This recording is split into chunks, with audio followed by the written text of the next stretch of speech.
Madame le maire, chers collègues, vous nous proposez de délibérer sur une convention de transfert de gestion visant à faciliter l'aménagement des pistes cyclables dans le quartier de Moulins.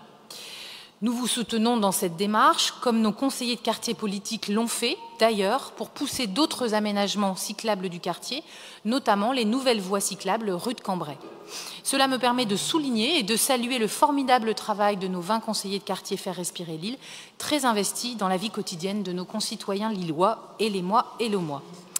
Ne soyez pas modeste, Madame le maire, ce dernier aménagement cyclable transitoire, comme vous l'appelez, modestement, est pourtant un aménagement de qualité, dans l'attente d'un projet plus abouti, certes, qui accompagnera un jour, nous l'espérons, le projet urbain de la gare Saint-Sauveur.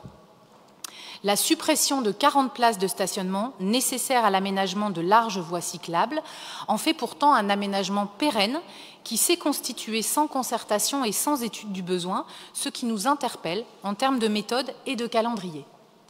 De plus, cet aménagement transitoire s'accompagne d'une autre mesure significative pour nombre de Lillois, à savoir la mise en place de stationnements payants rue de Cambrai, et c'est sur ce point précis que je veux revenir.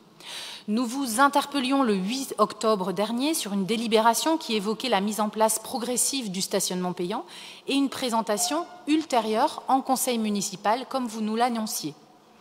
Or, nous avons des retours des conseillers de quartier qui évoquent une extension significative de ce stationnement payant à Saint-Maurice-Pelvoisin, à Fives, à Bois-Blanc, ou encore une annonce récente par vous, Monsieur Jacques Richir, à Moulins, d'une mise en payant de tout le stationnement à Vauban-Équerre-Méoisem d'ici la fin de l'année 2022. Mais toujours, aucune présentation en conseil municipal, aucune stratégie globale, ni de méthode de concertation proposée ou de débat envisagé.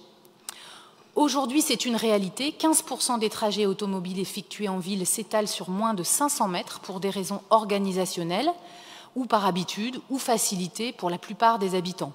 À noter qu'entre 5 et 20% des véhicules en circulation en ville sont à la recherche d'une place de stationnement et que les automobilistes passent en réalité un temps considérable à chercher une place, augmentant finalement inutilement leur consommation de carburant et souvent considérablement leur temps de parcours réel. Ces dernières décennies, les collectivités ont donc effectivement souvent fait le choix d'étendre leurs offres en stationnement gratuit, payant, pour limiter les usages sauvages de l'espace public, et nous ne pouvons que nous en féliciter. Mais cette politique, si elle est systématisée sur l'ensemble du territoire et menée au détriment des autres modes de déplacement, peut également conforter le choix de la voiture pour les habitants. Si on souhaite finalement limiter certaines situations et sur certains secteurs le recours à la voiture, l'offre en stationnement doit elle aussi être régulée de manière fine. Ce que je vous demande finalement, c'est d'avoir une stratégie du stationnement payant à Lille qui mérite discussion et qui mérite toute transparence pour les Lilloises et les Lillois qui nous écoutent. Nous, élus locaux, devons échanger avec nos habitants sur les priorités qui permettront en effet de concilier les intérêts environnementaux et sociaux au moyen d'une politique de stationnement équilibrée qui permette finalement de changer nos habitudes à tous vers les transports doux. Nous regrettons donc cette absence de débat et je vous demande, comme le 8 octobre, que les modalités de concertation préparatoires à ces extensions de stationnement payant soient définies et présentées au prochain conseil municipal. Nous voterons bien sûr cette délibération qui vise à faciliter les pistes cyclables sécurisées. Je vous remercie.